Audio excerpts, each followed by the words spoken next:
Oui, Monsieur Potry. Pour le groupe UDI indépendant, Monsieur Labi.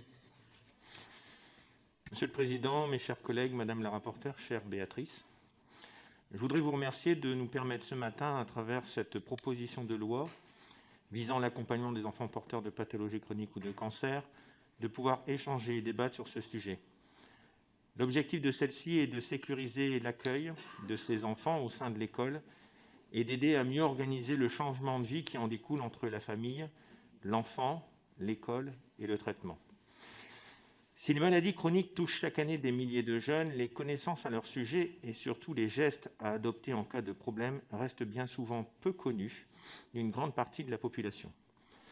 Ainsi, s'il existe aujourd'hui des dispositifs permettant aux parents de prendre des jours pour leur enfant, aucun n'est suffisamment protecteur pour s'assurer de la prise en charge salariale de ces jours non travaillés.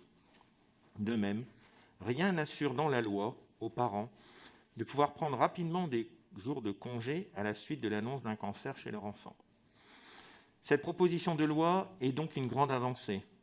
Elle permet d'accorder aux parents 2 jours de congé à la suite de la découverte d'un cancer ou d'une maladie chronique chez leur enfant.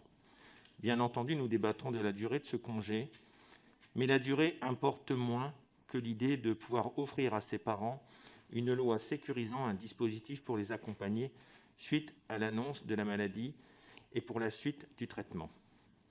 Ainsi, cette proposition de loi accompagne à la fois à l'annonce de la maladie et s'étend également à son traitement. Le texte fait référence à l'apprentissage thérapeutique et c'est l'heureux, car pour l'enfant et sa famille, l'annonce de la maladie, vécue parfois comme un drame, sera rapidement suivie d'un nouvel emploi du temps et de gestes qui rythmeront son quotidien dans le cadre de son traitement. Ne nous y trompons pas, si ces jeunes enfants font preuve d'une incroyable maturité et qu'ils sont bien souvent incollables sur leur maladie, il est très important de pouvoir rassurer leur famille lorsqu'ils sont à l'école. Et c'est en cela une très bonne chose que de prévoir une réunion entre les parents et l'équipe éducative pour discuter de la mise en place du projet d'accueil individualisé, mais aussi des gestes à adopter dans les différentes situations que peut connaître l'enfant. Ici, c'est aussi les professeurs et toute l'équipe éducative que l'on vient rassurer puisque, comme je le disais, il n'est pas toujours évident de connaître avec précision les effets d'une maladie pour l'enfant et pour son entourage.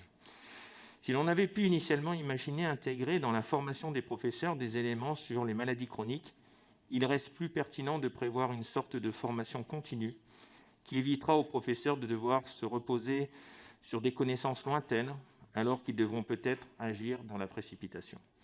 Enfin, la question de l'encadrement des examens est une vraie question qu'il fallait mettre sur la table.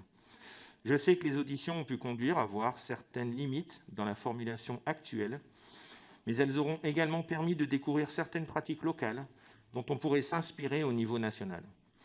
En cela, je suis sûr que nos débats aujourd'hui nous permettront d'enrichir ce texte dans l'intérêt des enfants.